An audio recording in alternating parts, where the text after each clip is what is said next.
面对项羽的策反，韩信会有怎样的反应？深陷绝境之中，刘邦又是如何倔强翻身，不断向项羽发起挑战的？敬请关注《大风起兮云飞扬》上部第13集，划定鸿沟界。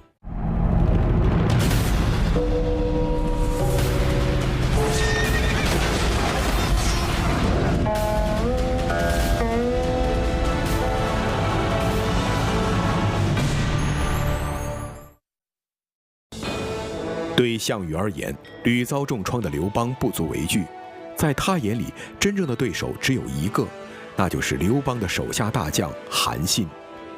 韩信谋略超群，奇技频出，威名赫赫。如果能策反他，哪怕是让这位难缠的对手自立为王，则自己梦寐以求的霸业梦想也会终将成为现实。那么，项羽对韩信的策反会得到韩信怎样的回应呢？与此同时，在项羽不断的围追堵截之下，刘邦又一次陷入到了濒临崩溃的危局当中。绝境中，刘邦显示出他内心强大、多谋善断、远超常人的一面，并最终从逆境中倔强翻身，屡败屡战，不断地向项羽发起新的挑战。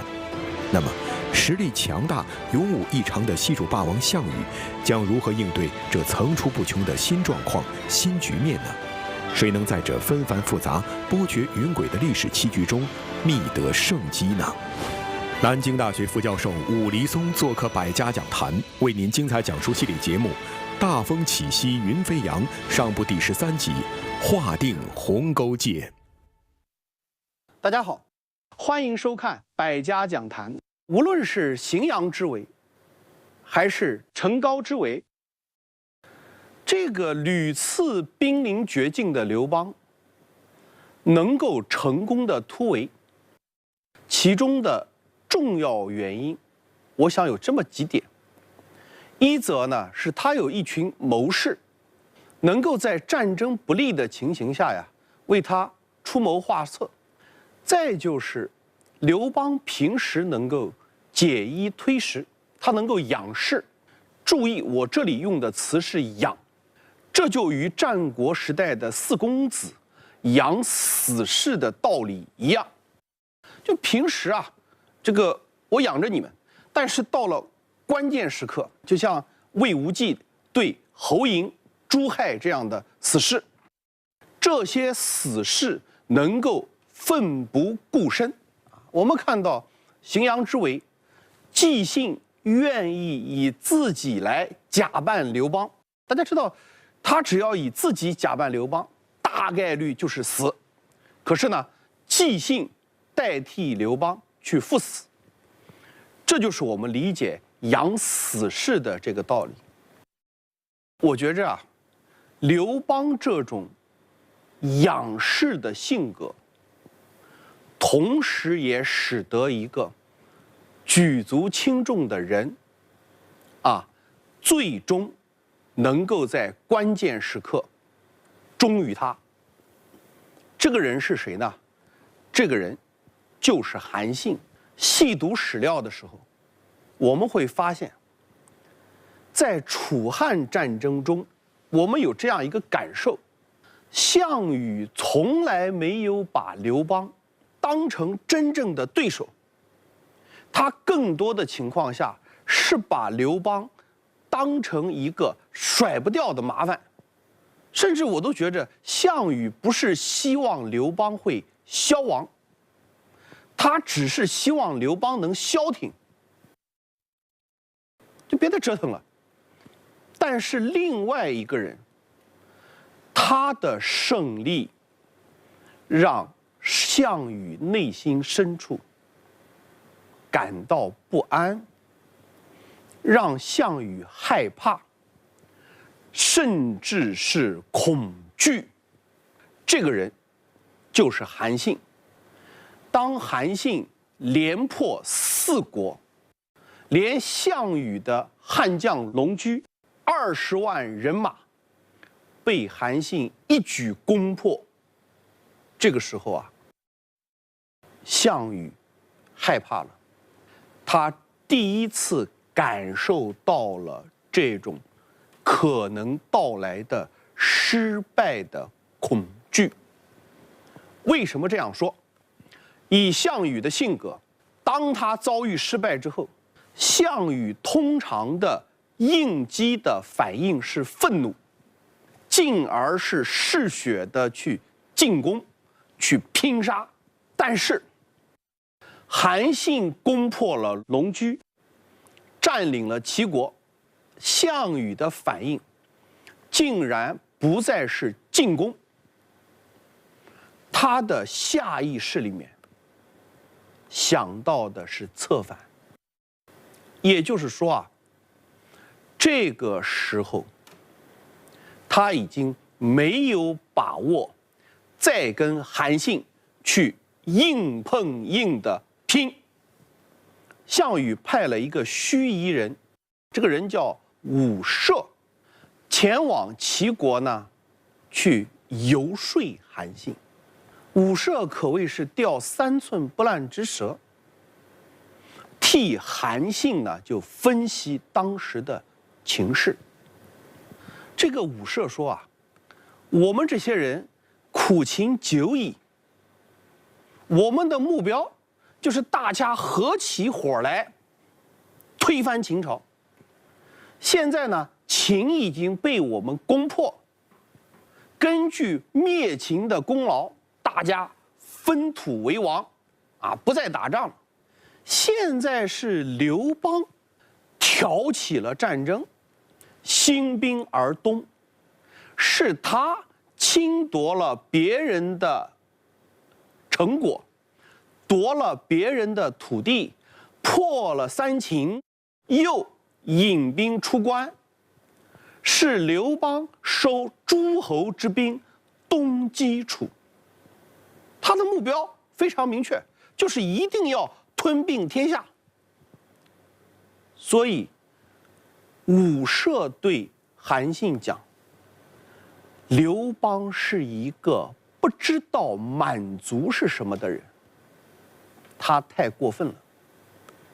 而且刘邦竟然忘掉了当年他在项羽的掌握当中，被项羽困住的时候，可不是1次2次，是项羽最后的关节点上放了他，让他逃走。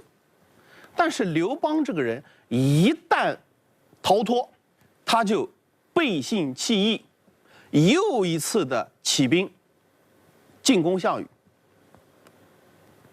我们以此两比，你就知道刘邦这个人不可亲，不可信。假如说以上这番话只是伍射向韩信摆事实、讲情势、讲道理，这些情形都是韩信亲眼看到的，不需多言。但是下面的话，伍射可能会刺痛韩信。伍射对韩信说现在你自以为跟刘邦这个关系甚为厚，你替刘邦卖力，替他用兵打仗，但是早晚有一天，你要被刘邦拿捏住、抓住。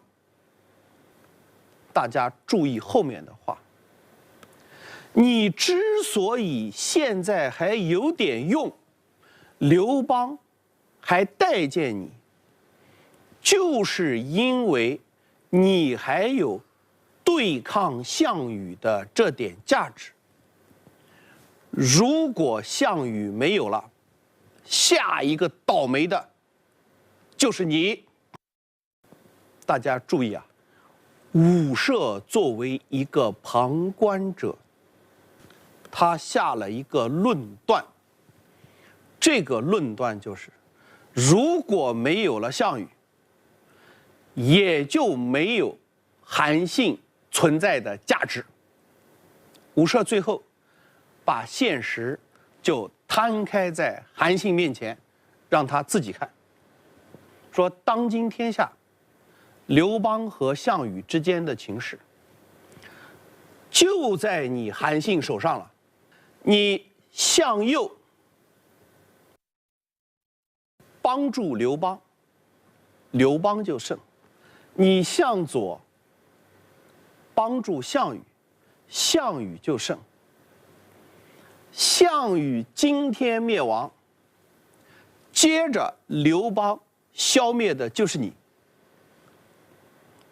你跟刘邦两个人过去呢还有点缘分，有点交情，你不如趁着这个机会啊，你跟刘邦断绝关系，跟项羽呢联合，三分天下而望之。这个时机你不抓住，一定要替刘邦卖命打项羽，你难道不傻吗？你真是聪明人吗？我们说啊，伍奢的言语也恰是楚汉战争的情势格局发生了根本变化的写照。此时已经是从项羽和刘邦两个人争天下，现在有了另外一种可能，那就是刘邦、项羽、韩信三个人三分天下。我想啊，这既是一种情势分析，同时也是项羽开出的一个诱饵，同时这个诱饵确实也能打动韩信的心。我们看韩信怎么说，经过深思熟虑之后，最终啊，韩信拒绝了伍奢。他说，我跟着项羽的时候，冠不过郎中，位不过执戟，言不听，话不用，故备楚而归汉啊。我在项羽帐下不过是一个郎官，拿着戟替他护卫，我说的话他不听，我献的计策他不用，我觉着我是个无用的人，我才投奔了汉王。项羽从来就没有看得上我韩信，但是刘邦呢？汉王授我上将军印，与我数万众，借衣役我，推食饲我，言听计用啊！大家看，韩信的这12个字，也是真实的情形。刘邦有了好衣服，先给我们穿；有了好吃的，先给我们吃。我说什么，刘邦当场就答应，答应之后就去做。正是因为这样，我韩信才有今天可以跟你们分庭抗礼、三分天下的可能。刘邦是深轻信我的人，我背叛他，内心啊过不去。就算是死，这个态度我也改变不了。请你带话给项羽，我不会背叛刘邦。伍奢看到无法说动韩信，只能怅然而去。我们不妨分析一下，此时韩信的心态是什么？无可置疑，刘邦确实对韩信很好，而且是足够的好。对比项羽的傲慢，刘邦对韩信除了信任，还有欣赏。更重要的是，刘邦给了韩信施展的空间，这是韩信不愿意背叛的根本原因。其次啊，我觉着韩信这个人的性格使然，尽管在战场上他屡建奇功，出奇制胜啊！大家注意，这是两个奇，一个是出妙招、奇招，再一个是建奇功取奇胜。但是在日常生活当中，在人生当中，韩信是个小富即安的人，他并没有太多的野心。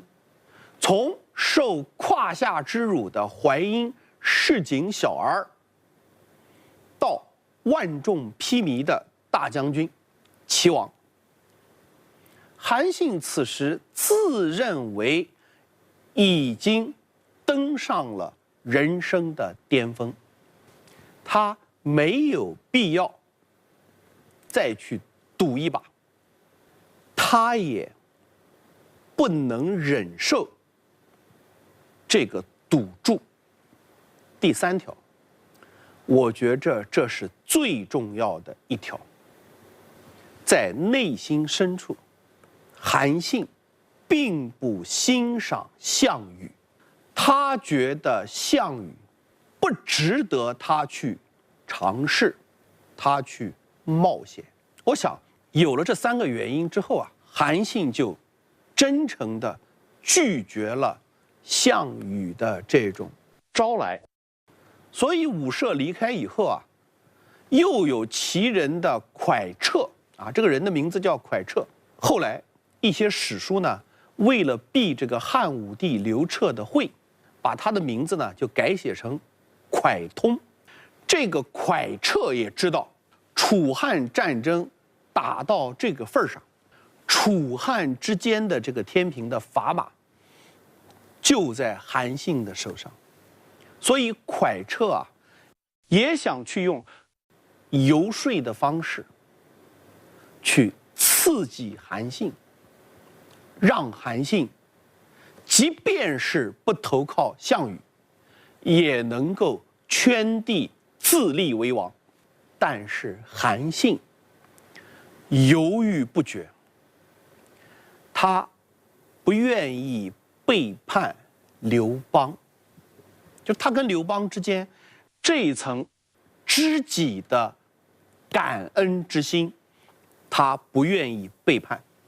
而且韩信呢，他在掂量了这么多之后，他还有一个想法，他自认为他的功劳最大，他的功劳大了之后，刘邦不会夺他的齐王的位置啊，他觉着我自己做个齐王，刘邦也不至于把我怎么样。于是他也谢绝了蒯彻的游说，他并没有倒向项羽。我读这个历史，我有一个感受，我始终相信，在项羽派了武社和齐人蒯彻反复去游说和离间韩信和刘邦关系的时候，韩信是深思熟虑的，他没有背叛。既然这个关键的时刻，韩信不会背叛，那么此后韩信不会再背叛。说韩信有点私心，有点小九九，固然不无可能，但是说他背叛，说他谋反，说他要取刘邦而代之，绝无可能。那么韩信后来被污蔑为谋反，那只是因为他的功劳太大，长兵太多，被人忌惮，从而给他泼上了谋反的脏水，所以我觉着此时韩信不反，以后就再也没有反的可能和反的时机了。此前被刘邦封为齐王的韩信，连战连捷，威名赫赫。他的锋芒已让项羽坐立难安。当项羽许以韩信3分天下的时候，这是韩信一生中离改换门庭最近的时刻，但他最终拒绝了。然而，无论是在刘邦危难中讨价还价的求封往事，还是这次感激刘邦后代的坚守，韩信的一步步精于自保的抉择，都为日后那段令人唏嘘的结局增添了一份品评与苍凉。当韩信在齐地拥兵自重的时候，比刘邦处境更危急的是彭城之战后就落入楚军之手的刘邦家人，尤其是刘太公，这位年迈的老妇成为项羽手中最致命的筹码。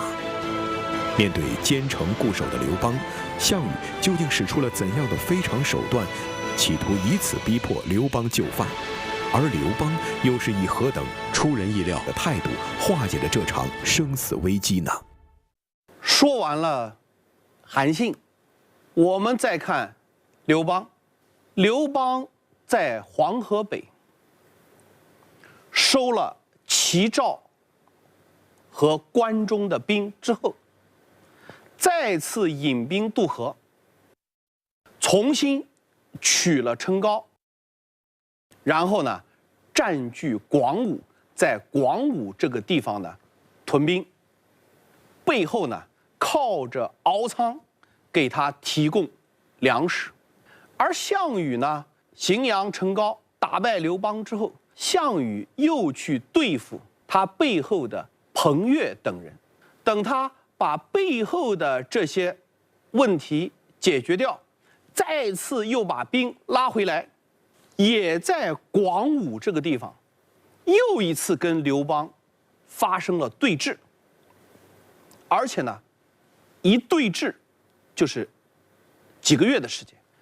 为了迫使刘邦投降，或者是逼刘邦速战速决，有一天，这个愤懑至极的项羽就设了一个高台，隔着这个广武，刘邦也能看到，他也能看到刘邦，他就做了一个高台，高台上放了一个案子，就把刘太公，就是刘邦的爹，就放在这个案子上，对着刘邦就喊话，说你今天如果不投降，我就把你爹宰了，烹了。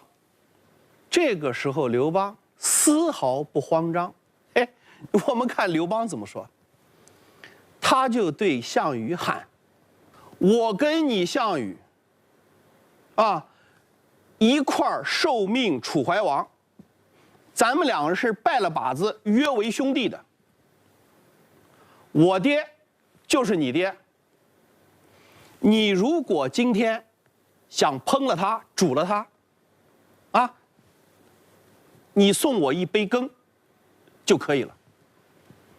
刘邦摆出一副完全无所谓，随你我不在乎的这种状态。项羽大怒，那就准备杀掉这个刘太公。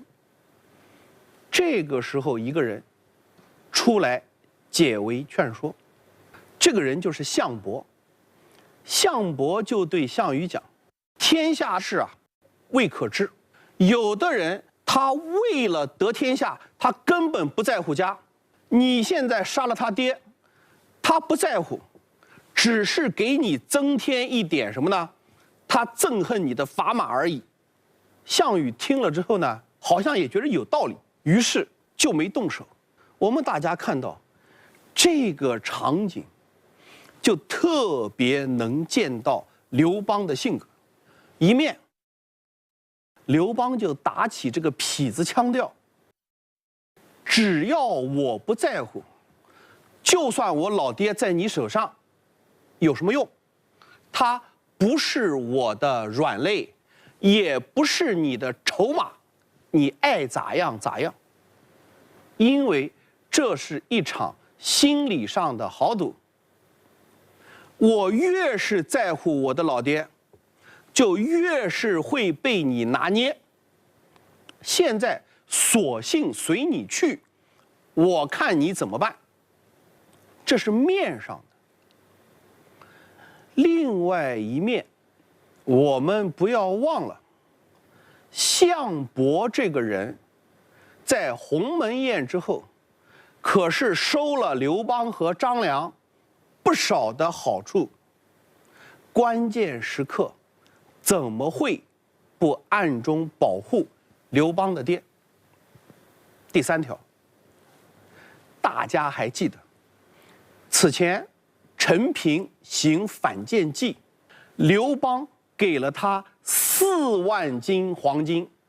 我们说啊，项羽的帐下恐怕被陈平渗透得一塌糊涂，有不少刘邦的耳目，所以项羽的一举一动都在刘邦的掌握之中。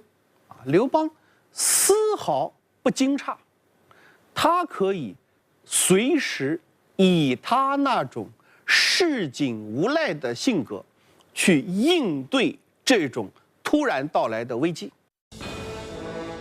刘邦在战场上面对项羽拿刘太公要挟的处理方式，成为后世议论不休的话题。有人赞刘邦临危不乱，洞悉人心；也有人叹他为了帝业不惜置亲人于险境。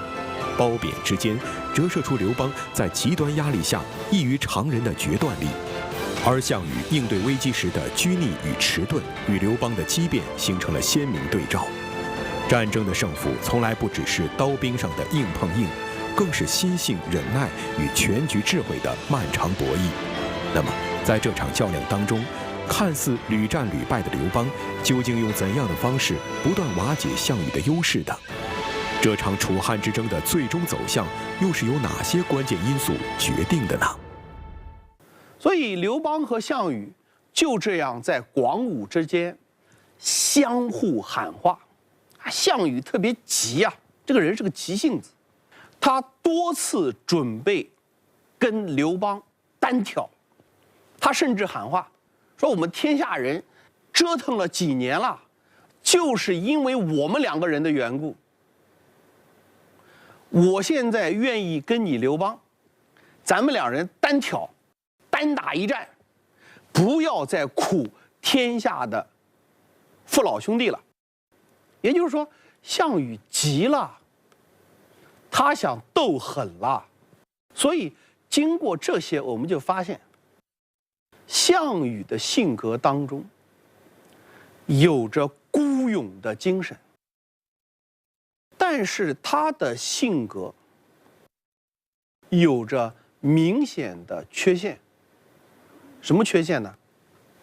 作为一个大英雄，项羽怕麻烦，性格太直。大家一定看历史要看明白，中国自古以来优秀的政治家，总能在千头万绪当中理出个线索，一定不能怕麻烦。项羽急于解决问题，甚至想快速地得到结果，是赢是输，我们今天就定。这本身就是一种不健康、不成熟的心态。刘邦就跟项羽打起了这种心理战和舆论战。刘邦就喊话数落项羽：当年我跟你项羽一起受命楚怀王，楚怀王有个约定，先入定关中者望之，是你项羽背叛约定，把我刘邦封去了蜀汉，这是你第一条大罪。你别忘了，你项羽，你在北上救赵的过程当中，你假借命令杀死了亲子冠军，你自立为大将军，这是你第二条大罪。你项羽救了赵之后，你应该向楚怀王报告，请求楚怀王作为盟主发出正当的命令，但是你迫于声威，劫持诸侯兵，直接杀进函谷关，这是你第三条大罪。楚怀王曾经告诉大家，进入秦地之后，不能暴虐掳掠秦人。结果你项羽呢，烧了秦朝的宫室，挖了秦始皇的墓，把这些财产都收归己有，这是你第四条大罪。你在入关之后，还把已经投降的秦王子婴诛杀，这是第五条大罪。别忘了，当年章邯率秦人子弟20万人投降，你在新安城下把这20万人活埋，活埋之后，你又封章邯等人为王，这是你项羽的第六条大罪。在分封诸侯的时候，你把六国的旧贵族、六国的旧主赶走，把替你卖命打仗的将军都封在好地方，令这些人臣下背叛谋逆自己的主人，这是你项羽的第七条大罪。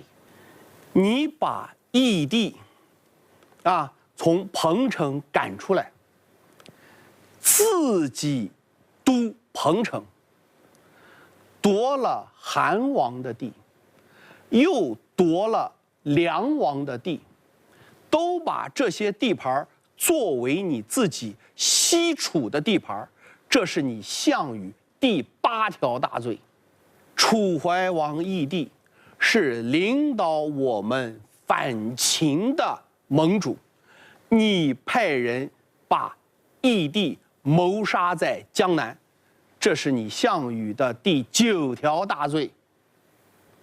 作为人臣，谋杀君主；作为战争的胜利者，你诛杀已经投降的人；作为主导政局、主导盟约的人，你不公平、不公正、不讲信用，你项羽天下不容，大逆无道，你这有10条大罪。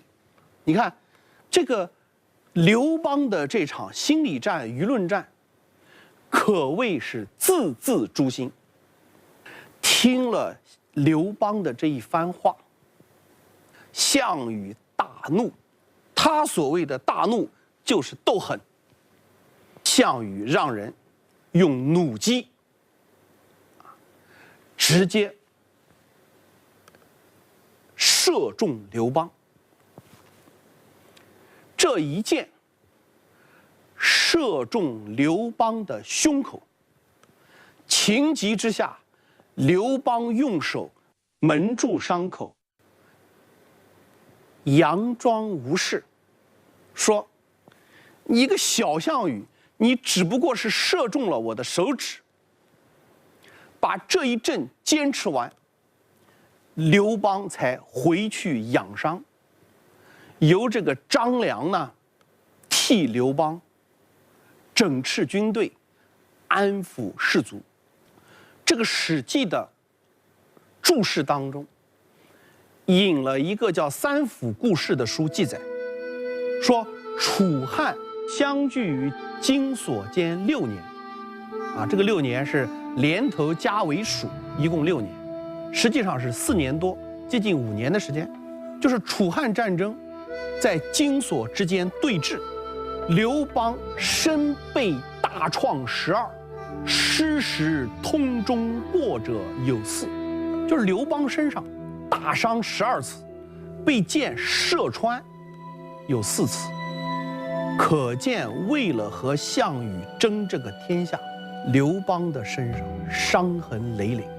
可是每到危急时刻，他就能够咬紧牙关，挺过去，不气馁，不松懈，不认输。最关键的是，他不停歇。我们有时候想想，这样的人怎么会不成功？在逆境中的忍耐和坚持，就是刘邦最后取得胜利的根由。就在这个时候，项羽可以说是3面受敌，前有刘邦，后面有彭越、田横，还有韩信。虽有万夫不挡之勇，但是首尾难于赵矣。眼看就要被人家包了饺子，项羽呢兵疲粮绝，最终决定跟刘邦谈判讲和，中分天下，以鸿沟为界，鸿沟往西的归你们汉，鸿沟往东的归楚。约定既成，项羽呢随即把刘邦的父母妻子都归还给刘邦。我们这里不禁要说一句，